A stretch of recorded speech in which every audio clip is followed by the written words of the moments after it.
Minasan konnichiwa, selamat datang kembali di channel Tip Tap Japan di sini. Nah, kali ini Mimin akan membahas sesuatu yang berbeda karena di sini Mimin akan membahas tentang resep sebuah masakan. Nah, apa hubungannya Min masakan sama bekerja di Jepang? Nah, hubungannya seperti yang sudah pernah Mimin sampaikan di postingan Instagram sebelumnya ya, bahwa memasak itulah sebuah skill yang penting banget untuk kalian punya untuk bertahan hidup di Jepang. Oleh karena itu, kali ini Mimin akan membagikan sebuah resep yang simple, yang cepat, yang bisa kalian masak untuk bertahan hidup di Jepang. Ya nggak hanya cuma di Jepang aja sih, tapi bisa juga kalian praktekkan di Indonesia. Nah, yang akan kita masak kali ini adalah beef teriyaki. Nah, mumpung masih suasana Idul Adha ya, jadi mungkin masih banyak stok daging sapi di rumah kalian yang mungkin belum dimasak, maka Mimin memberikan alternatif resep, yaitu berupa beef teriyaki yang bisa kalian masak dari stok daging sapi yang ada di rumah kalian, seperti itu. Nah, yang pertama kita akan membahas bahan-bahannya terlebih dahulu. Yang paling penting adalah pertama adalah daging sapi, tentu saja bisa yang mentah, bisa yang mateng. Kemudian kecap-kecapan, yang paling penting kedua adalah kecap-kecapan. Bisa kita lihat ada kecap manis, kecap asin, dan juga ada minyak wijen.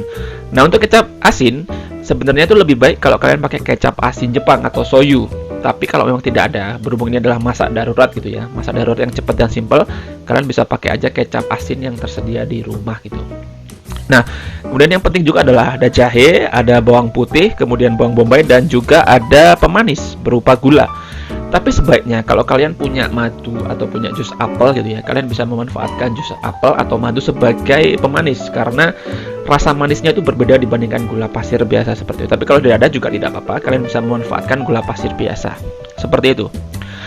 Nah, yang pertama kita mulai dari memotong bawang putihnya terlebih dahulu ya. Jadi kita potong-potong bawang putihnya kecil-kecil. Kecil-kecil kurang lebih satu potongannya itu mungkin 1 mili aja. Jadi biar lebih wangi aja sih kalau ini. Jadi kita potong kecil-kecil, jangan yang tipis-tipis biasa. Kemudian kita potong bawang bombaynya. Kali ini bawang bombaynya dipotong agak besar-besar tapi tipis gitu. Besar tapi tipis. Jadi kenapa nggak dipotong kecil-kecil seperti tadi? Supaya bisa ada teksturnya gitu.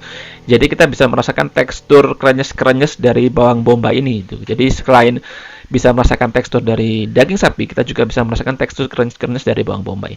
Nah, kemudian kita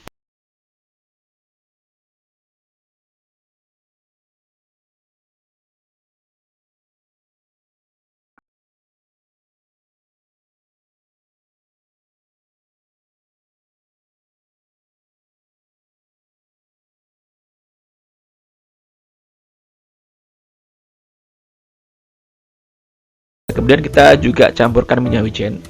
Karena masakan Jepang dan masakan Cina itu sangat khas dengan minyak wijen gitu. Jadi harus ada bau-bau kacang-kacangan yang timbul dari minyak wijen itu. Nah, kalau sudah kita campurkan semua, kita aduk-aduk. Misalnya itu terlalu terlalu kental, kita bisa tambahkan sedikit air gitu. Kita aduk-aduk aja sampai tercampur semua. Nah, kalau sudah kita bisa siapkan penggorengan dan juga minyak goreng. Kita panaskan minyak gorengnya sampai ya agak-agak anget lah. Jangan sampai yang panas banget ya, sampai keluar asapnya itu jangan. Yang penting sudah agak panas sedikit. Nah, kalau sudah panas, kita bisa masukkan bawang bombaynya ke penggorengan. Kemudian kita tumis bawang bombaynya sampai kurang lebih agak gosong sedikit ya. Bukan gosong yang pahit, tapi gosong yang enak gitu. Gosong yang masih enak di lidah gitu kan ya. Kita aduk-aduk sampai agak sedikit gosong.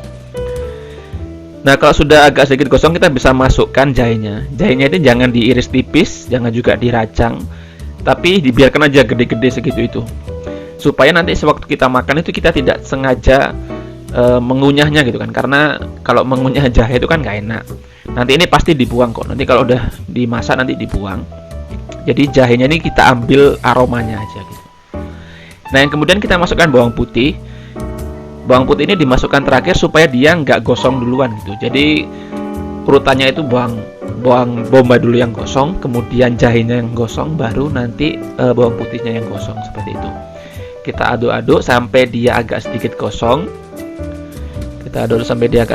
Baru nanti kita campurkan kecap-kecapannya gitu. Nah, kalau misalnya kalian memakai daging sapi yang mentah, itu sebaiknya setelah proses ini kalian masukkan daging sapinya, kalian aduk dulu, nanti kemudian kalian masukkan garam. Kenapa dimasukkan duluan? Karena biar dia tuh matangnya lebih lama si daging sapinya. Tapi kalau misalnya kalian pakai daging sapi yang sudah direbus seperti saya tadi, kalian masukkan dulu kecap-kecapannya terlebih dahulu. Masukkan kecap-kecapannya, tunggu sampai kecap-kecapannya ini agak sedikit mengental, baru kalian masukkan daging sapinya gitu. Karena kan daging sapinya udah mateng nih, udah direbus, jadi dimasukkan belakangan aja nggak apa-apa gitu. Tapi kalau kalian misalnya pakai daging sapi yang udah mentah, yang masih mentah, kalian bisa masukkannya itu sebelum kecap-kecapan. Jadi supaya dia itu bisa ada proses matangnya lebih lama gitu. Nah, ini bisa tambahkan sedikit garam. Nah, garamnya ini nggak usah terlalu banyak ya, karena sudah ada rasa asin dari kecap asin. Tapi karena kecap asin ini pasti rasa asinnya beda dari garam, makanya bisa ditambahkan sedikit garam untuk memperkaya rasa dari si beef teriyaki ini. Nah, ini kan sudah agak mengental sedikit nih. Nah, ini kalau misalnya kalian pakai daging sapi yang sudah matang, sudah direbus, kalian bisa masukkan sekarang seperti itu. Jadi tunggu sampai agak kental sedikit gitu ya. Jangan sampai kental banget karena nanti cepat gosong. Kalau sudah ada apa bubble-bubblenya gelembung-gelembung dan sudah agak kental, kita bisa masukkan daging sapinya yang sudah direbus. Kalau yang masih mentah jangan dimasukkan sekarang, tapi dimasukkan tadi sebelum masukin kecap-kecapan.